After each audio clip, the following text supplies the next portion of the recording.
there. I'm talking about the progress update to the 150 hours of ridiculous burn-in time that these Nighthawks require. These things are absolutely insane. They're $700. They're the AudioQuest Nighthawk carbons. They come in one of the best cases. I'm just doing a real quick recap here before we get started. They come in one of the best cases that I've received. It's all leather, it's hard, it's awesome, it's just soft, it's perfect. The cable sucks. If you want to see a first impressions video, go ahead and click the link in the description down below and you can check that out, and I'll go more into depth of what you get and how much the cable sucks and things like that. I just wanted to give you a semi-quick update as to what the progress for the burn-in is. And currently I'm about 50 to 60 hours. I haven't been exactly calculating, but I have been listening to them a lot, and assuming maybe 20 to 30 minutes a day for as long as I've had them, then it gets me up to about 50 to 60 hours. So right off the bat, the biggest thing that I've noticed is that the bass, which was really pressing and approaching the muddy side when I first got them,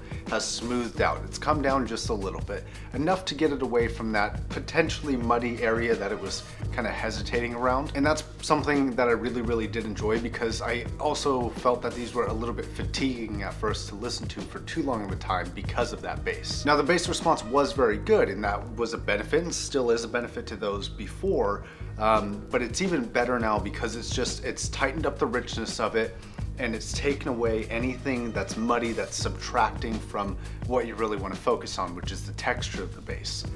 A lot of these headphones out there, like the Bose and the Beats and things like that, they do have a lot of bass, but they lack texture, and that's something that these have a substantial amount in, and it's only come up through this burn-in period. Normally I don't really agree with a ton of burn-in, maybe 8 to 10 hours, but these have actually made me change my mind a little bit. Maybe not for every headphone, but for these I was a little bit skeptical, but I actually have noticed quite a bit of difference even listening day to day. Now it's not substantial. It's kind of one of those things where you get it out of the box, you listen to it, and it sounds pretty close to the default sound signature.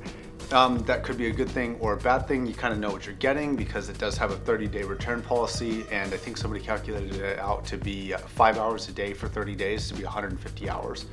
5 times 30 makes sense, right? So if you hadn't reached this 150 hours and you didn't like the sound signature and you still wanted to do the burn-in, but you were approaching your 30 days, you kind of have like a little bit of a conundrum determining whether or not to return them or to just hold out. Another thing that I've noticed is the soundstage and the imaging. The soundstage has gotten a little bit tighter. I heralded these as one of the best sound stages that I've heard when I first got them, and I think that it still is. The imaging is very good, but it's not quite as wide as when I first got it. That may be a result of the bass tightening up or whatever it is, maybe the treble becoming a little bit more high or something like that. I can't quite pinpoint it. I'll have to focus on that a little bit more before I do my final review or my next update. But it was something definitely worth mentioning. But I did notice it even with the little bit that it did move in. Now, I'm not talking about a substantial movement. I'm just talking maybe 5–10% at the most. And just to be clear here, I'm really nitpicking the sound of these. These really do sound close to what they sounded like when I first got them. In fact, if I got a new pair and tried them out and then tried a worn-in pair maybe a week or two later, I'd probably forget exactly how it sounded, and I would probably tell you that they sound very similar, if not the same. Listening to them for sometimes hours on end on certain days, I really have been able to and press myself to really focus on the nuances of any changes. So I'm just being overly specific. I'm being a little bit over dramatic in the changes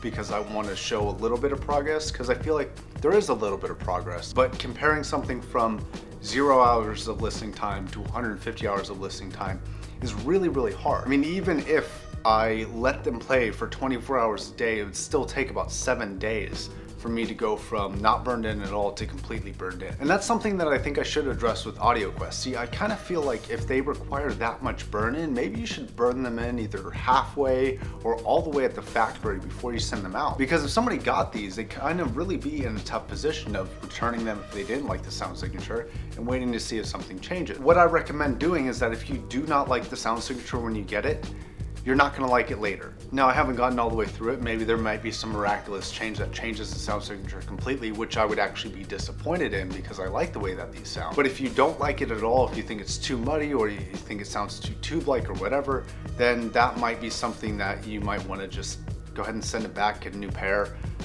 try again, maybe try the closed ones. I've heard those sound different, or just get an entirely new pair of headphones. I mean, $700 isn't a joke. And even if you have a large budget to throw towards your headphones, That's a big chunk of money, and you can buy a lot of really good headphones for that much money. Another kind of determination on how these things sound, from my personal opinion, they sound like the mids and the highs are amplified by a tube and the bass is amplified by a solid state, which is kind of a weird statement. They don't sound like they're amplified by a solid state hybrid. They don't sound like that at all. They sound kind of echoey without being detectable in a way in the highs and the mids. They sound a little bit of resonance, but you'd look for it and you couldn't find it. And I've been looking for it, I've been really trying to search for it, but I can't find it. But then the bass just comes on so strong and so thick and so hard that sounded sexual. that it's just impact after impact after impact. It's really, really impressive. In fact, the whole headphone, both the highs, the mids, and as well as the lows, have this impactfulness of them, and you can really feel the pressure waves that these drivers produce. And I've tried other drivers that are the same size, and maybe it's because these are as closed as an open set of headphones get, I think. If you listen to the outside world, it's not like wearing a really open pair of HC600s. It's not like that at all. It's more like wearing a closed set of headphones that has holes drilled in it so you can hear the outside. It's more like that. But there is pressure to everything that you listen to. And initially I thought that might be before the burn-in period, but I feel like the pressure for especially the mids and the highs is actually increasing. And that's something that I personally really enjoy. I like feeling it. Because when you feel the music, it's like having an extra tactile feeling to whatever you're doing, whether it's playing games, watching movies, or listening to music. And because of this, I really look forward to enjoying these and listening to more music and burning these in even further. And hopefully I'll come back at maybe about 100-ish hours and let you know what the update at that point is. And then I can give you my final review and assessment once the burn-in has already happened. Until next time, my name is Josh. This is One Man's Guide. Until next time, my name is Josh. Until next time, my name is Josh. This is what. Fucking fuck! Oh, I'm so used to saying that. I'm gonna put this in because it's kind of comical, but my channel name used to be One Man's Guide, and now it's just my name. So until next time, my name is Josh, and I will see you guys next time. I can't say that. That's redundant. Until next time, my name is Josh. Have a good one. Peace out. Hope you liked the video. All right, bye guys.